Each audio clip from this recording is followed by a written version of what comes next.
कभी सोचा है कि क्या हमारा भविष्य हजारों साल पहले ही लिखा जा चुका है? आज हम कुछ ऐसी ही प्राचीन भविष्यवाणियों की दुनिया में उतरने वाले हैं जो सिर्फ समय के अंत की बात नहीं करती, बल्कि एक बिल्कुल नए युग की शुरुआत का भी इशारा देती हैं। ये सवाल है ना, हम सबके मन में कभी ना कभी जरूर आता है। क्या वाकई हमारे पूर्वज भविष्य देख सकते थे? क्या उन्होंने हमारे लिए कोई गुप्त संदेश छोड़ा है? तो चलिए आज कोशिश करते हैं इन रहस्यों से पर्दा उठाने की। अच्छा, तो इस पूरी पहेली को समझने के लिए सबसे पहले हमें समय को समझना होगा। देखिए, हिंदू ब्रह्मांड विज्ञान के हिसाब से समय सीधा सीधा नहीं चलता। नहीं, ये एक बहुत बड़ी घूमती हुई घड़ी की तरह है, एक चक्र में।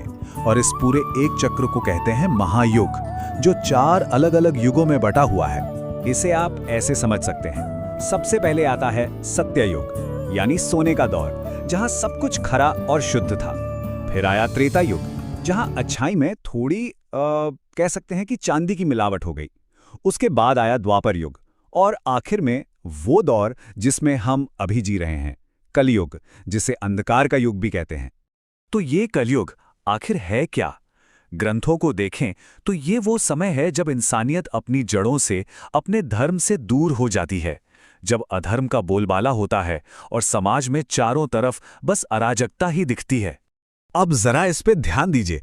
ये जो आप देख रहे हैं, ये शुक्रिनी सार से ली गई म्लेच्छ शब्द की परिभाषा है, और ये बहुत दिलचस्प है क्योंकि ये किसी जाति या समुदाय की बात नहीं कर रहा। नहीं, ये उन लोगों के बारे में है जो धर्म मतलब सत्य और कर्तव्य के रास्ते से पूरी तरह भटक चुके हैं। असल में यही कलयुग का असली चेहरा है। और इसी घने अंधकार के बीच हमें एक प्राचीन ग्रंथ से रोशनी की एक किरण मिलती है।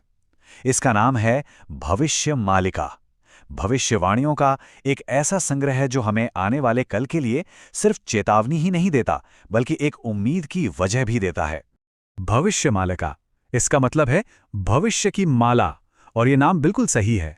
ये कोई एक किताब नहीं है, बल्कि कई महान संतों की भविष्यवाणियों को एक साथ पिरोकर बनाई गई एक माला है, जो आने वाले समय की एक पूरी साफ तस्वीर हमारे सामने रखती है। इन सभी भविष्यवाणियों का जो केंद्र है वो है उड़ीसा का पवित्र जगन्नाथपुरी मंदिर। ऐसा माना जाता है कि यहीं के महान संतों ने, जैसे अच्युतानंद दास और पंचसखा ने दैवीय प्रेरणा से इन भविष्यवाणियों को ताड़ के पत्तों पर लिखा था, ताकि हम आने वाले महापरिवर्तन के लिए तैयार रह सकें। मालिका में युग के अंत के कुछ ऐसे संकेत बताए गए हैं जो हैरान कर देते हैं, जैसे आसमान से मछलियों की बारिश होना, लोगों के दिलों में इतना डर बैठ जाना कि वो सब कुछ छोड़कर भगवान की शरण में चले जाएंगे, जगह जगह नकली भगवान